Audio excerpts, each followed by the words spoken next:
Bonjour, je voulais revenir un peu sur les chemtrails. Enfin, on dit chemtrail. J'ai vu ça, il paraît c'est chemtrail. Donc, je vais vous mettre une vidéo. Je ferai des prises d'écran de cette vidéo aussi pour garder un souvenir, hein, au cas où la vidéo soit supprimée.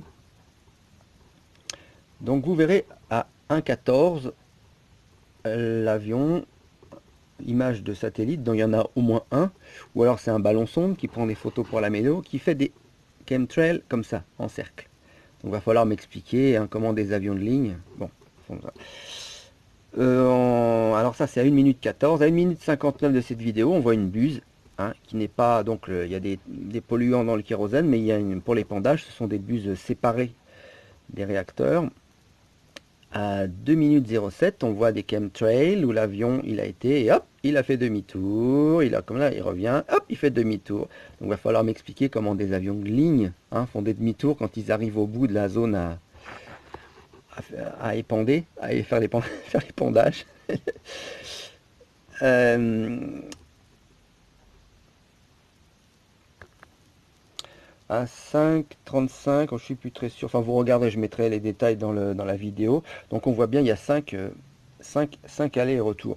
Donc, c'est quelqu'un qui téléphone à la météo. Hein, la dame qui lui répond, là, bon, au début, c'est pas aimable, mais la deuxième personne, c'est très aimable. Et on a vraiment l'impression, pourtant, c'est des professionnels qui sont absolument pas au courant. Donc, elle lui explique que c'est des contrails, donc ça serait des traînées normales d'avion, mais le gars, il dit bien que ça fait des kilomètres. Donc, ça ne colle pas du tout. Elle leur envoie vers un site pour le renseigner. Donc la météo, c'est de l'embrouille, quoi. C'est pour eux, les chemtrails ne rentrent pas dans leur connaissance, donc ils te répondent à côté, bien gentiment, mais à côté.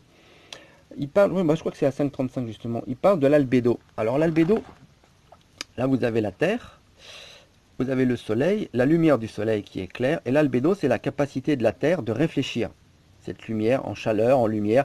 Donc si on est sur la Terre, sur de l'eau, ça fait comme un miroir, la réflexion n'est pas la même.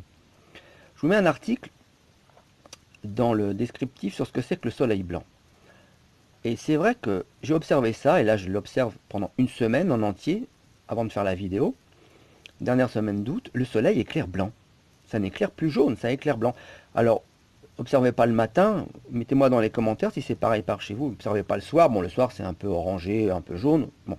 Mais l'après-midi, quand le soleil est bien dégagé, il n'y a pas de nuages, observez. Et dites-moi si vous observez un soleil qui éclaire jaune ou un soleil qui éclaire blanc. Bah, depuis pas mal de temps, j'observe que le soleil éclaire blanc. Donc les chemtrails, ça serait peut-être ça. C'est-à-dire le soleil, et donc dans les articles, vous verrez, on a été jusqu'à observer un mois sans taches sur le soleil. Les taches solaires, ça ne veut pas dire que c'est des choses qui empêchent le soleil de fonctionner. C'est le contraire. La tache solaire, c'est là où il y a des éruptions bien plus fortes, et c'est un signe de bonne santé du soleil. Quand il est clair blanc, c'est qu'il n'y a pas de tache, donc c'est qu'il est en train de s'éteindre, entre guillemets. Et donc la température de la Terre baisserait. Ce qui empêche la chaleur de partir, les aérosols par exemple. Ça empêche. Tout ce qui est dans et justement les chemtrails, c'est des aérosols. Donc peut-être ils nous mettent une couche d'aérosols chemtrail. Comme ça, l'albédo, c'est-à-dire la capacité de réfléchir, ça tape dans les chemtrails et voilà, ça fait une espèce de cloche qui nous garde la chaleur. Donc c'est peut-être ça la raison des chemtrails. Je dis bien peut-être, entre guillemets. Parce qu'il y a il y a plein de théories comme quoi ça serait pour exterminer la population, ce qui n'est pas faux. Mais je suis d'accord pour les vaccins. Hein, je vous mettrai aussi une vidéo. Bill Gates, hein, il dit carrément que c'est une politique de maîtrise de la population, hein, de réduction de population. Bon, qu'on mette du fluor dans l'eau, c'est dans les pays communistes, c'est déjà arrivé, tout ça c'est pas du fantasme. Mais les chemtrails, hein, Bill Gates et Rothschild, ils respirent le même air que nous. Donc c'est pas logique qu'ils empoisonnent le monde et qu'ils s'empoisonnent avec. Sauf que peut-être ils acceptent ces toxiques, peut-être ils ont des antitoxiques, mais enfin bon, c'est un peu, je sais pas. Mais peut-être ils acceptent ça, c'est peut-être un moindre mal, parce que si le soleil est en train de s'éteindre, entre guillemets, s'ils font rien, c'est catastrophique. Donc je sais pas moi, si on a moins 35, moins 40 de température, il n'y a plus d'économie, il y a plus, enfin ça va sérieusement changer leur plan. Donc c'est eux, vous savez, ces gens-là, ils réfléchissent à court terme. Hein, toute façon, ils seront morts avant la fin, donc ils pensent un maximum de jouir de leurs milliards, de leurs trillions pendant le temps qu'on est là. Et donc, si on peut maîtriser le climat encore un temps avec des produits chimiques, ils vont pas se priver pour le faire. Donc c'est peut-être ça, la raison des chemtrails. Dans la Bible, ça peut correspondre aux 3 jours de ténèbres. Quand on passe à la fin du monde, donc la fin de ce monde, hein, pas la fin des temps où le Christ revient, on n'en est pas encore là, on passe par 3 jours de ténèbres. Et c'est peut-être ça qui est annoncé. Le soleil éclaire jaune, avant il éclairait bien, il y avait des taches solaires, donc des éruptions. Là, on va vers un soleil qui éclaire blanc. Donc il va vers une extinction, entre guillemets, il ne va pas s'éteindre complètement, mais par rapport à nous, on aura 3 jours de ténèbres et on passera de l'ancien monde au nouveau monde, avec une restauration de l'Église catholique et un monde vraiment complètement différent de ce qu'on a connu maintenant. Ça sera presque comme le paradis terrestre, presque, je dis, parce que Dieu ne peut pas enlever la mort, mais pour le reste, il n'y aura plus de guerre, il n'y aura plus de tout ça, mais avant, on va passer par l'Antichrist. Donc, bibliquement, ça tient aussi la route, hein.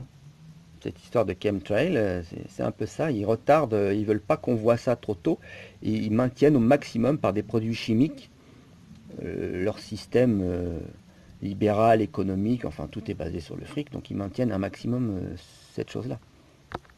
Un dernier point, il y a un argument aussi pour les chemtrails, beaucoup de gens disent, mais attends, les pilotes ils sont complices, s'ils savent, ils ne peuvent pas s'empoisonner eux-mêmes. Bon bah là c'est pareil, soit ils sont pas au courant, ils font leur boulot, hein. Un pilote, tu lui dis si tu lui expliques que c'est bien, que c'est des aérosols, si on lui donne pas la composition, il est content, il va faire son boulot. Bon, il y en a peut-être qui sont complices aussi, mais la majorité ils font leur travail, donc ils savent pas ce qu'ils épandent, et quand ils font de l'épandage, on leur a expliqué que c'était une bonne chose pour la sauvegarde du climat, donc au contraire, ils sont peut-être contents de faire leur travail, et pour eux c'est un bien pour l'humanité.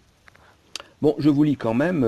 Bon, Jet A, c'est le kérosène le plus répandu pour les avions, mais il y en a d'autres. Donc, aluminium dans la composition du kérosène, ça c'est juste pour ceux qui sont dans le kérosène, hein. Barium, chromium, sélénium, strontium, je crois que c'est radioactif, hein. Sulfure, titanium, ouais, c'est radioactif le strontium. Titanium, zirconium. Bon, bah, tout ça, c'est pas nécessaire au bon fonctionnement d'un avion. Donc, pourquoi on rajoute ça? Ça va falloir m'expliquer. Pourquoi on rajoute ça dans le kérosène? Donc voilà, le soleil blanc, c'est peut-être l'explication du pourquoi de tous ces chemtrails.